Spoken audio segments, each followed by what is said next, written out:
देखिए साफ्टा जो है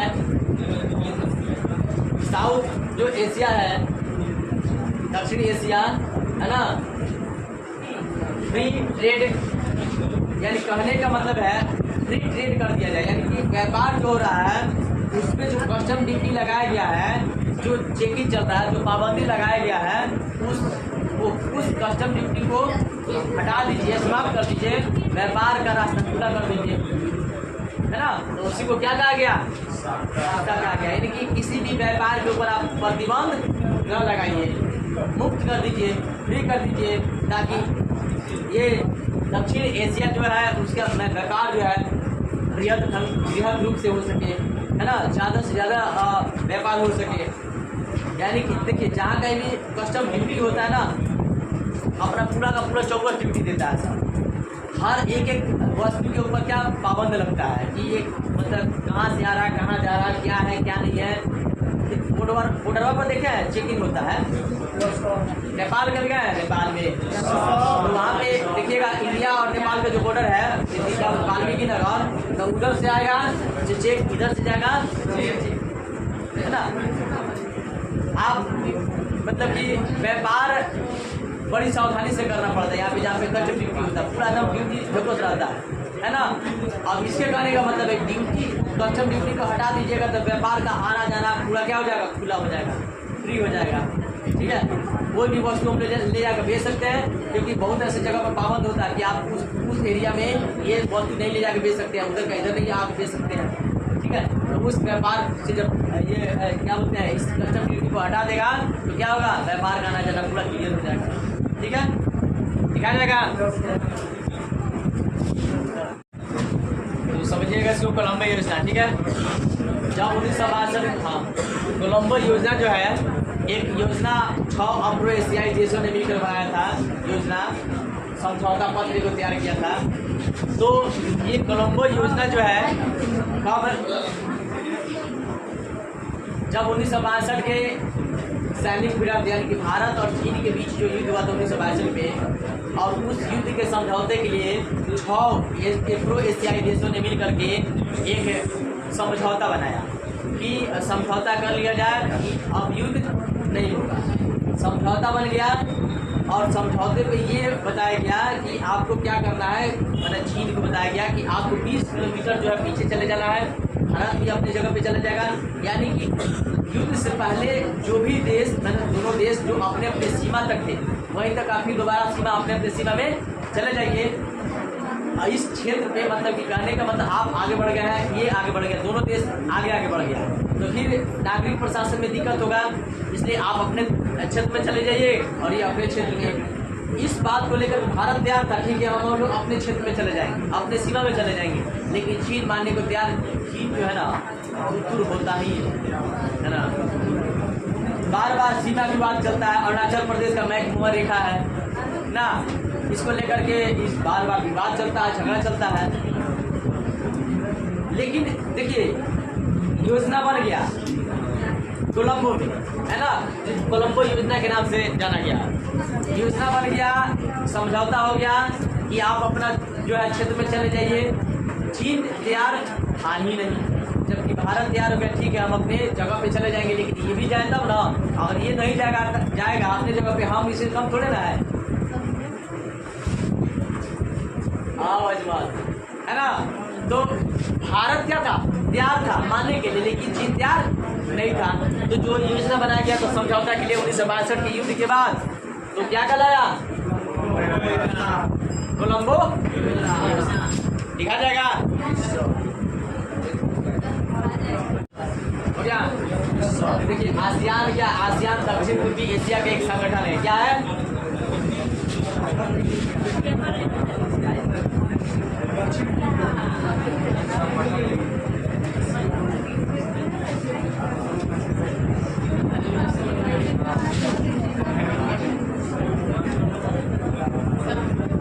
याद लीजिएगा। ये आसियान क्या है, आसियान दक्षिण पूर्वी एशिया का क्या है, संगठन है। इन लोगों ने संगठन बनाया था, ठीक है। और ये संगठन जो है कब, इंडोनेशिया के, इसका मुख्यालय कहाँ है, इंडोनेशिया के जकार्ता में। हाँ, इस इसका मुख्यालय कहाँ है जी? आसियान का मुख्यालय कहाँ है? इंडोनेशिया का जकार्ता में है। इंडोनेशिया जगह है वही जकार्ता में इसका क्या है? मतलब मुख्यालय है ना। तो इसमें जो है आसियान के देखिए हर चीज़ का, हर संगठन का कोई ना कोई उद्देश्य होता है। जैसे गाँव में देखते हैं समूह चल रहा है, इस संगठन चल रहा है, इसका भी एक उद्देश्य है ना। तो ये भी आसियान एक बनाया गया दक्षिण पूर्वी एशिया का एक संगठन, जो कि इसका मुख्यालय इंडोनेशिया के जकार्ता में है। इसमें क्या होगा कि आर्थिक स्थिति को मजबूत करने पर विशेष ध्यान दिया है।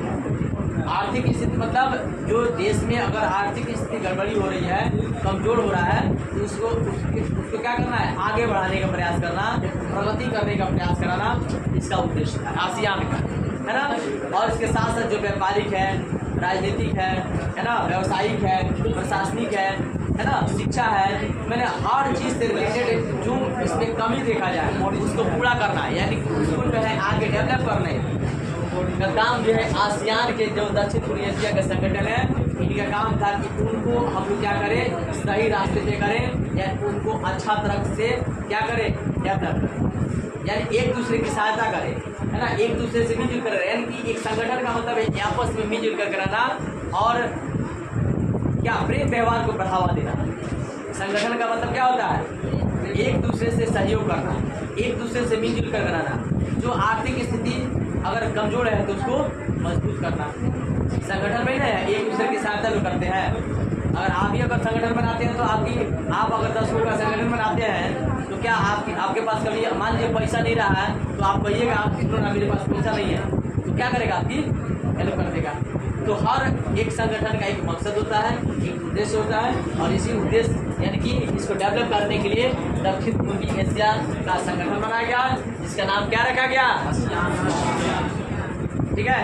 और अब ऑब्जेक्टिव क्वेश्चन में पूछ सकता है आसियान का मुख्यालय कहाँ है? दिखा जाएगा।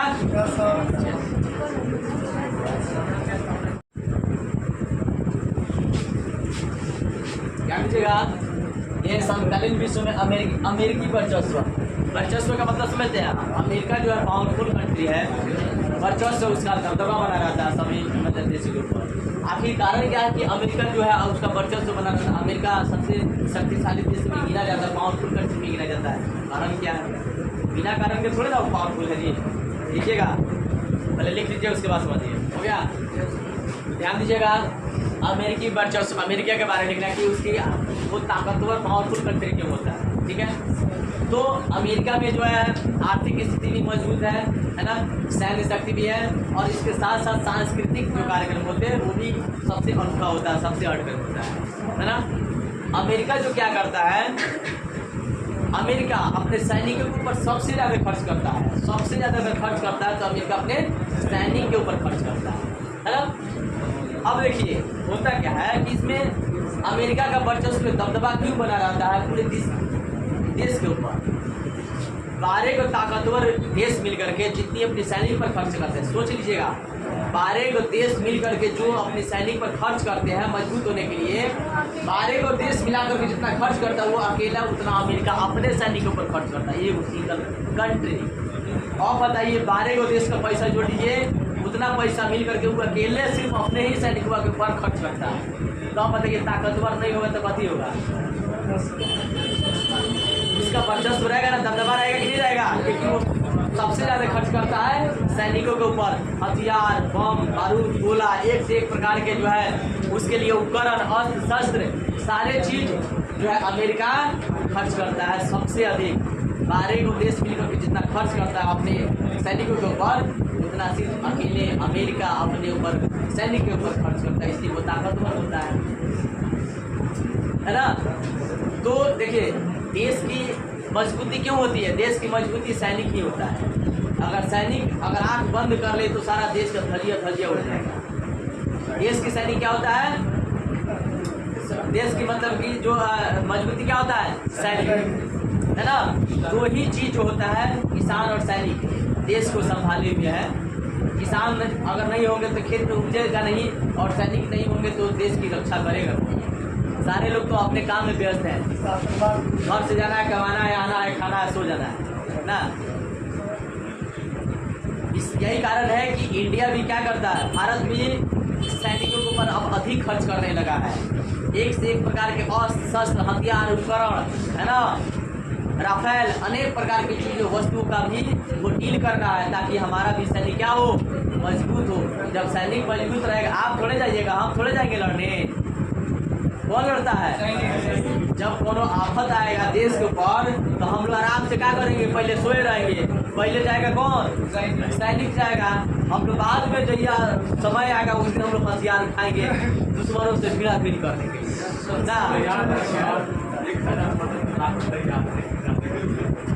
बात की बात है। लेकिन पहले तो सबसे पहले घुसेगा कौन? सैनिक। तो फिर सैनिक के पास अगर ताकत रहेगा, हथियार रहेगा, तब ना सैनिक का जो है मजबूती रहेगा, सैनिक ताकतवर रहेगा, दुश्मन देशों से अपना मुकाबला कर सकता है। तो यही ये जो है अमेरिकी वर्चस्व के कारण क्या है, उसकी सैनिक क्षमता अधिक है। जो देश अपने सैनिक के ऊपर ज़्यादा खर्च करता है, सैनिक पे ज़्यादा पैसे इन्वेस्ट करता है, उसका तो ताकतवर तो रहेगा। ठीक है, समझ आया?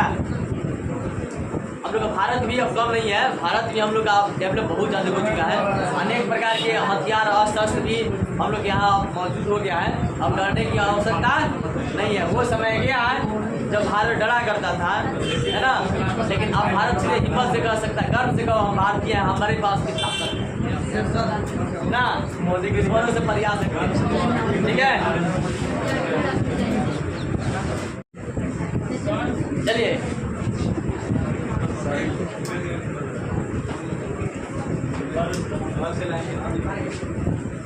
दूसर का है दो ध्रुवीयता का, है ना, दो ध्रुव। मैंने जब विश्व युद्ध हुआ दूसर का, तो पूरे विश्व जो दो ध्रुव में बढ़ गया। ठीक है, दो भागों में बढ़ गया था। और उसमें सबसे एक प्रमुख था, जब दूसर का विश्व युद्ध हुआ तो उसमें शीत युद्ध का जो है माहौल शुरू हो गया, है ना। और शीत युद्ध का सबसे बड़ा प्रतीक था बर्लिन की दीवार। ठीक है, शीत युद्ध का सबसे बड़ा प्रतीक क्या था? बर्लिन की दीवार। और बर्लिन की दीवार की लंबाई कितनी थी? 150 यानी 150। ठीक है, और इसको बाद में तोड़वा भी दिया गया, है ना। और बना कब था? 1961 में। ठीक है, तो बर्लिन की दीवार के बारे में आपको कुछ लिखना है कि शीत युद्ध का सबसे बड़ा प्रतीक है। ठीक है, बर्लिन की दीवार के बारे में लिखना है आपको, शॉर्ट क्वेश्चन है। ठीक है, बर्लिन की दीवार सबसे बड़ा ये जो है बर्लिन की दीवार शीत युद्ध जब 1945 में जब दूसरा विश्व युद्ध हुआ समाप्त हुआ, 1945 में जब दूसरा विश्व युद्ध होकर के समाप्त हुआ, उसके बाद दो जो भागों में बटे हुए थे विश्व, दोनों में क्या हुआ? शीत युद्ध चला आरम्भ हो गया, है ना।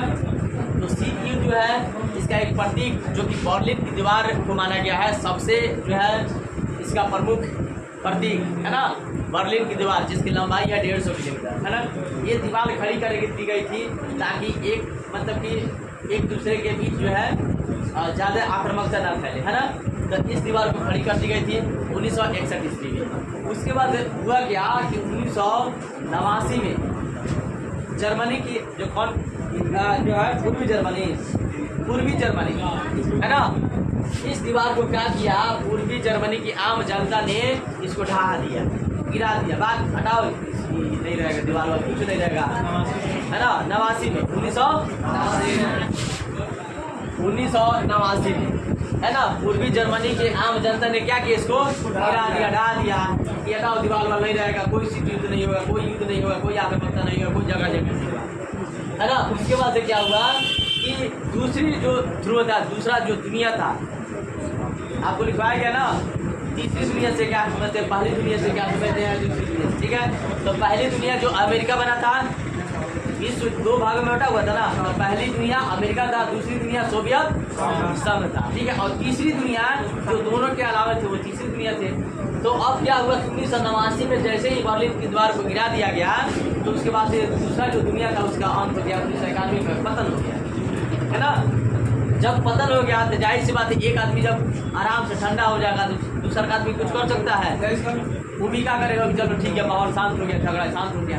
जब दोनों आदमी अगर थोड़ा बहुत बोलते रहेगा तब जाके झगड़ा बढ़ते रहता है। लेकिन एक आदमी अगर एक जगह से अगर दो जगह मतलब झगड़ा हो रहा है, दो व्यक्ति हो, एक आदमी हट के भाग जाए दूसरे जगह चले जाए तो क्या होगा? कितना देर बोलेगा अकेले भूत नहीं? बोलते बोलते बोलते बोलते क्या करेगा? आराम से छिपा जाए। ठीक है, तो उसी तरह हुआ जब दूसरी जो है दुनिया का अंत हो गया, सोवियत संघ का अंत हो गया, तो जाहिर सी बात है शीत युद्ध भी समाप्त हो गया। कोई अब शीत युद्ध नहीं, अंदर से कोई किसी के ऊपर आक्रामकता नहीं, कोई अंदर से मतलब कि जो है मतलब कि एक दूसरे के प्रति कटाक्ष नहीं, सारा दुनिया। ठीक है, समझ में आया? बर्लिन दीवार दिखा जाएगा।